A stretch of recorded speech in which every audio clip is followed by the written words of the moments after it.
Hi, my name's Jane Brown, and I want to talk to you today about sports and the role schools play in preparing kids for competitive sports. I will also talk about some of the factors that may have an impact. I'm sure most of you have taken part in a sports competition at some point, and you probably think you won because you were good at that sport.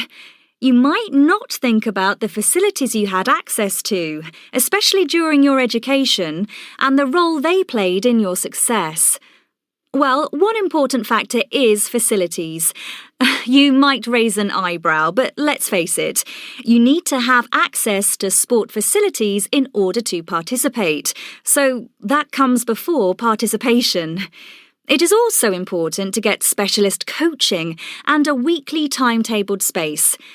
Unfortunately, children don't get these equally. What they get is down to the school, its budget, or how seriously they take competitive sports. A lot of parents think such facilities are easier to find in the private sector, and children might stand a better chance there. I wasn't entirely convinced that was the case until I saw the statistics. 70% of professional athletes here in the UK are educated in private schools.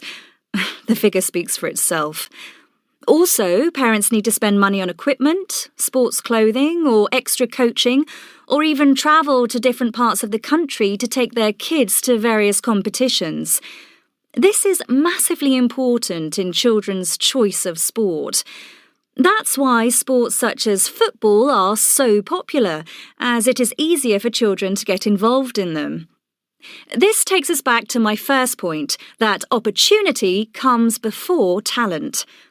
Then we come to participation. First, sports have to be timetabled so all children can get to participate. Such opportunities really matter, as youngsters need to develop a liking for sports before developing a liking for competitive sports, and also some confidence in themselves, things that are heavily influenced by the importance that is placed on sport by the school and the regularity of children taking part in sports. Unfortunately, in some schools, competitive sport is seen as an optional extra, and students might not be able to practice regularly. The last point I'm going to talk about is competitiveness and whether school sport needs to be competitive at all, a topic that always triggers heated debate. I wholeheartedly believe that there is a place for competition in our children's lives.